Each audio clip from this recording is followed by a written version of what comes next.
Part 1. You will hear a radio interview about an upcoming fair.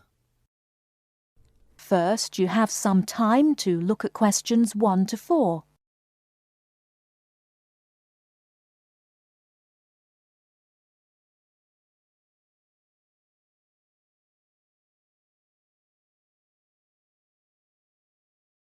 Now we shall begin. You should answer the questions as you listen, because you will not hear the recording a second time.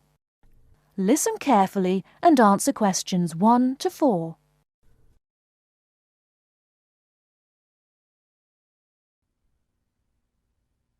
Good afternoon and welcome to City Hour, the radio show that brings you all the latest information about events in and around our city. Today we have with us Cynthia Smith, who is heading up this year's City Fair. Cynthia, would you start by giving us some of the basic information about the fair? Where will it take place this year? I'm glad you asked that question because I know most people will be expecting the fair to be at the fairgrounds as usual, but we've had to change the location this year due to some construction work. You know, they're building the new high school in that neighbourhood and they've been using the fairgrounds as a place to store construction materials. So we've moved the fair to City Park, which I think is a wonderful location. Yes, that will be a great place for the fair. I understand that the fair begins on Friday morning with a special opening event. Actually, it won't begin until that evening, but you're right about the special event. Traditionally, we've begun with a parade, but this year our opening event will be a special dance performance. And the most exciting part is that the mayor will be one of the dancers. The mayor is a woman of many talents. Cynthia, could you tell our listeners about the price of admission? What will it cost to attend the fair? We're trying to keep the price down as much as possible. A 3-day pass is just $25, or you can buy a Saturday or Sunday only pass for $15. The opening event on Friday, the dance performance, doesn't cost anything to attend, and we're hoping a lot of people will come to watch that.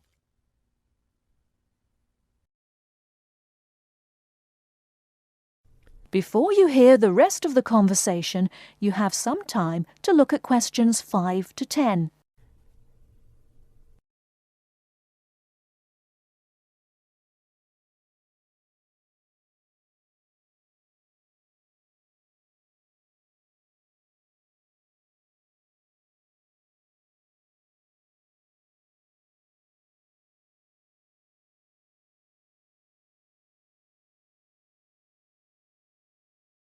Now listen and answer questions 5 to 10.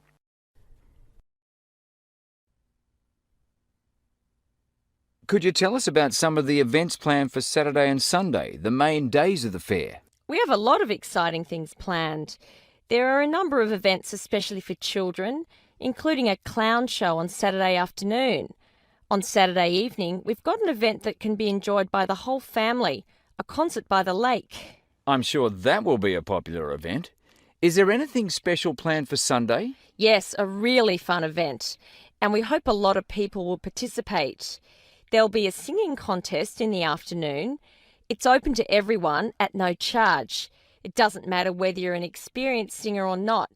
If you've always dreamed of singing on stage, this is your chance. That sounds like a lot of fun. I think it will be. I'd also like your listeners to know that besides the special events I've mentioned, there will be things taking place all weekend. For example, at the food court, international food will be served. You'll be able to sample dishes from all around the world. There will also be special games for children at different locations around the fair. Will there be things people can buy, souvenirs, anything like that? We have a large area set aside where there will be crafts for sale. This will be an opportunity to buy many lovely handmade things and to get to know some of our local artists and craftspeople as well. It sounds like there will be a lot of fun for everyone at this year's fair. Thank you for sharing the information with us, Cynthia. Thank you for inviting me.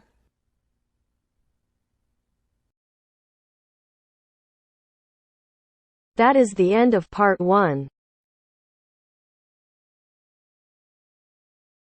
You now have half a minute to check your answers.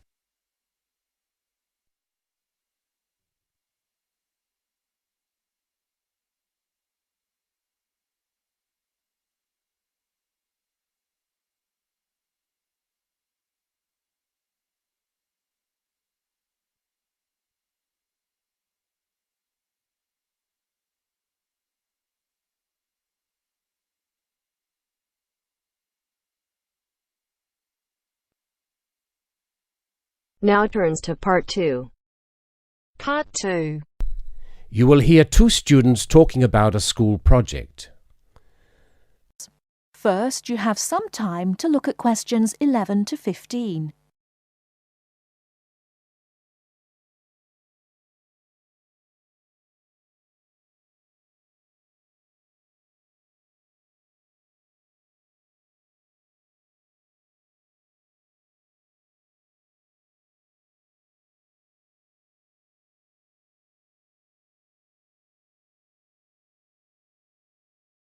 Now, listen carefully and answer questions 11 to 15.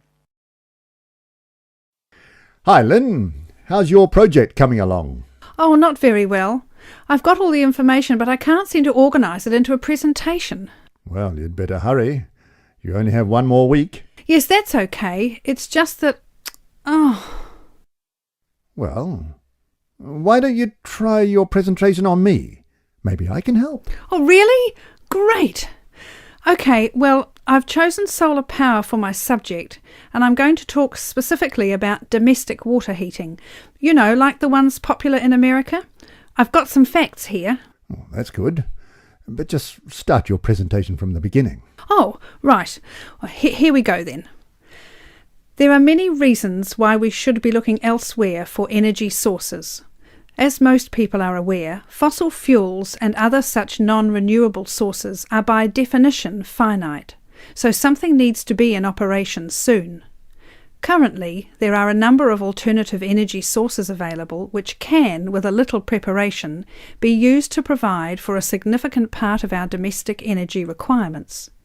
In this presentation, I am focusing on solar power and its application as a domestic water heater. As a renewable energy source, solar power is in many ways ideal. The amount of the sun's energy which reaches the Earth every minute exceeds the energy that the global population consumes in a year. Although scientists argue that it is not finite, sunlight is certainly a long-lasting resource which is not depleted through use, and solar power converters use this energy without needing any complex moving parts. Once collected and stored, solar energy can be used for many purposes, but it is becoming increasingly popular as a domestic heating source. Generally, a building that is heated by solar power will have its water heated by solar power as well, and this has even worked in areas that are not exposed to long hours of direct sunlight, such as the United Kingdom, although not so well as in warmer climates. Why have you stopped? Well, that's all I've got so far. Oh, well. Start by talking about how effective it is. Oh, OK. Well, there are a number of factors that influence how efficient solar power can be. The first, obviously, is the amount of sunlight, and this is dependent on season, time of day, and climate. Although the UK has something of a bad reputation for sunshine, it is actually quite productive during some parts of the year. Given a sufficient size of solar panel and water storage tank, solar power can provide all of our water heating requirements in June and July, and even provide the majority until October. From October to the end of the year, this figure falls dramatically. December is the least productive, being able to supply less than 5% of the average household's hot water requirement. It is at this point that solar power needs to be supplemented with a more traditional form of heating. From January, solar power becomes more effective at a rate of about 20% per month, although this rise decelerates to around 18% by May.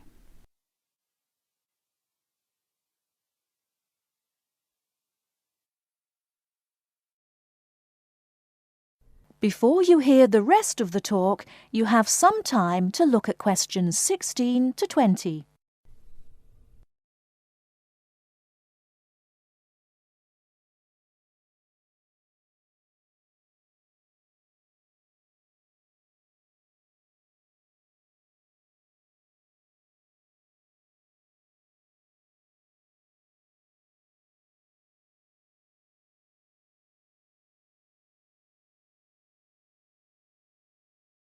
Now listen and answer questions 16 to 20.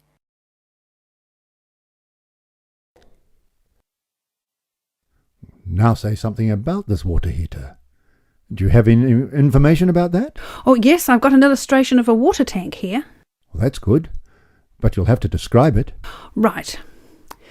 Well, the ideal water tank in the UK has a capacity of 45 to 50 litres, but must be at least 40 litres to be effective. The solar coil is put in the bottom of the tank to heat the water.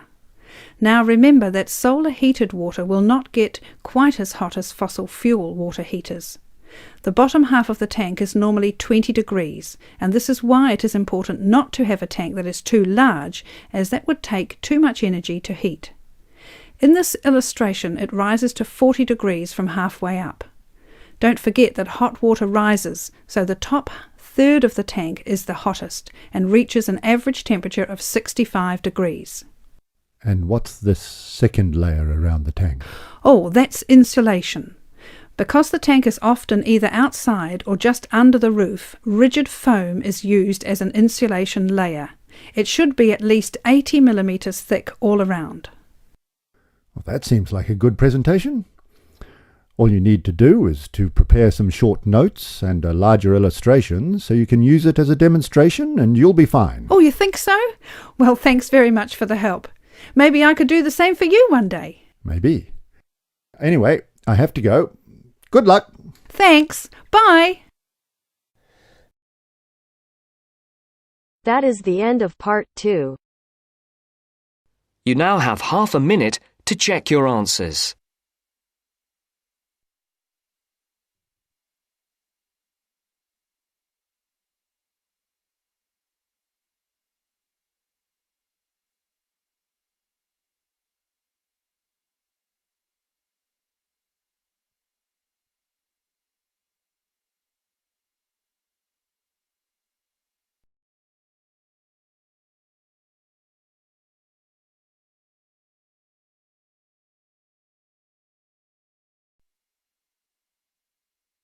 Now turns to part 3. Part 3. Making the decision to stop is just the first step. Yet if you follow these guidelines, no matter how tough it may be to begin with, rest assured. First, you have some time to look at questions 21 to 26.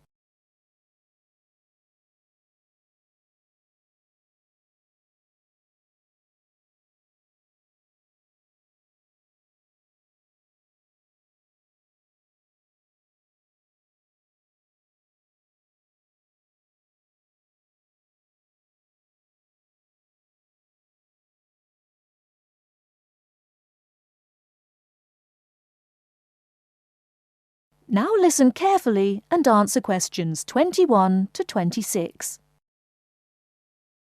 Good afternoon. Welcome to Stop Smoking Now. You're all here today because you've decided to stop smoking. However, making the decision to stop is just the first step. Yet if you follow these guidelines, no matter how tough it may be to begin with, rest assured you will be on your way to becoming what you want to be, an ex-smoker. The first thing to remember is that there is not only one way. What I'll give you today are various methods you can choose from. They all work and they can all help. The first method I would recommend is based on something we all have, but in different degrees, namely willpower. Of course, just making the decision to stop is an enormous act of willpower alone. But what exactly does this mean? It means having a strong mind, waking up every morning and telling yourself that you will not have that cigarette, no matter how much you may want one. To do this successfully, you really have to be determined to stay focused. You need to be in the right frame of mind. But this isn't as easy as it may sound, and it may mean doing other things to take your mind off having that cigarette, particularly when the urge is strong. I found that different things can help you do this, like taking up a hobby, or having a smoking buddy, someone you can phone up when the going gets tough, a friend who can help you think about something else. Remember that each time you don't have a cigarette, you will feel better and stronger. Of course, this method does not work for everyone, but there are other ways to help keep you on track. Another way is to use smoking aids. There are many types, so find one that suits you best. Take, for example, nicotine patches. You put one on every day and it gives you a controlled nicotine dose. Basically, you keep reducing the amount until your body stops craving nicotine. As your body gets used to less nicotine, you may experience withdrawal symptoms. Don't worry about feeling embarrassed people will notice, because many nicotine patches are see-through. So, where do you get them? Well, you can buy them from your local pharmacy or supermarket. You can also ask your GP for a prescription. Before you hear the rest of the talk, you have some time to look at questions 27 to 30.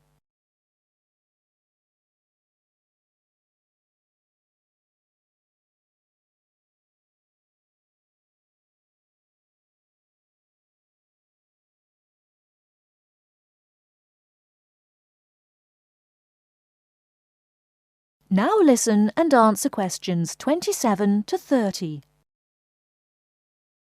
Another method that is becoming more popular is alternative therapies.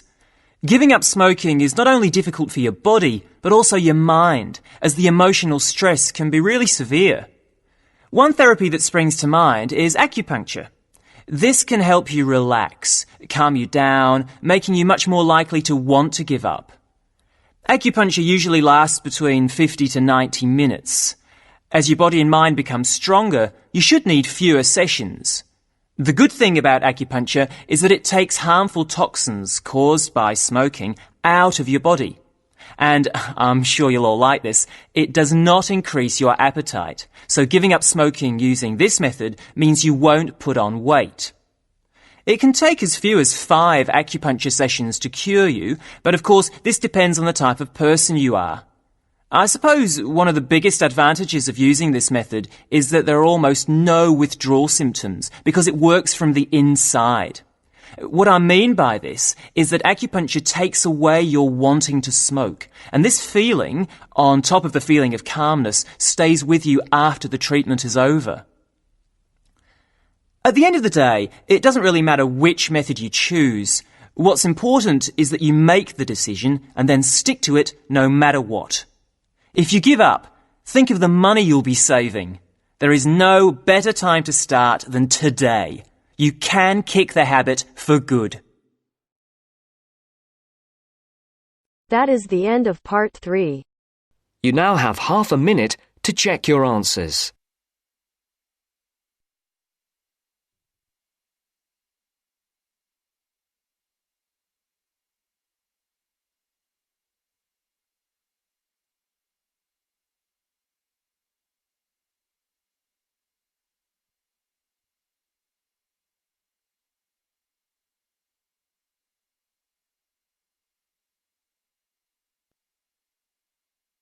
Now turns to part 4. Part 4. You are going to hear a talk about the English policeman. As you listen, complete the notes below. First, you have some time to look at questions 31 to 40.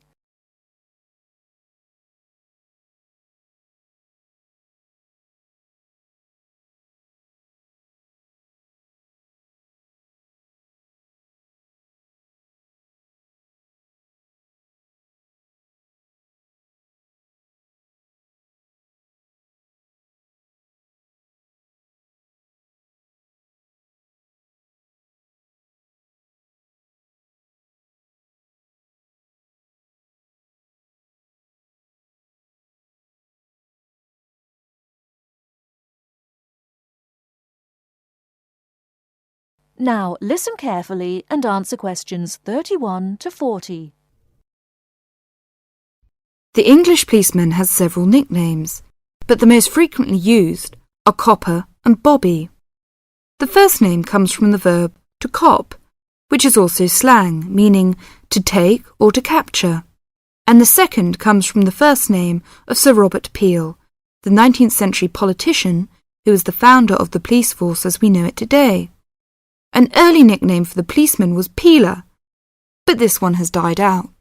Whatever we may call them, the general opinion of the police seems to be a favourable one, except, of course, among the criminal part of the community, where the police are given more derogatory nicknames which originated in America, such as Fuzz or Pig.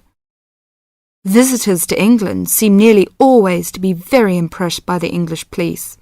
It has, in fact, become a standing joke that the visitor to Britain, when asked for his views of the country, will always say, at some point or other, "I think your policemen are wonderful." Well, the British Bobby may not always be wonderful, but he is usually a very friendly and helpful sort of character. A music hall song of some years ago was called, "If you want to know the time, ask a policeman." Nowadays, most people own watches, but they still seem to find plenty of other questions to ask the policeman. In London, the policemen spend so much of their time directing visitors about the city that one wonders how they ever find time to do anything else. Two things are immediately noticeable to the stranger when he sees an English policeman for the first time.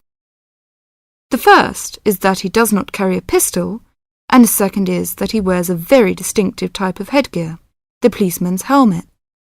His helmet, together with his height, enables an English policeman to be seen from a considerable distance, a fact that is not without its usefulness. From time to time it is suggested that the policeman should be given a pistol, and that his helmet should be taken from him. But both these suggestions are resisted by the majority of the public and the police themselves. However, the police have not resisted all changes. Radios, police cars, and even helicopters give them greater mobility now. The policeman's lot is not an enviable one, even in a country which prides itself on being reasonably law-abiding. But, on the whole, the English policeman fulfills his often thankless task with courtesy and good humour, and with an understanding of the fundamental fact that the police are the country's servants, and not its masters. That is the end of part 4. You now have half a minute to check your answers.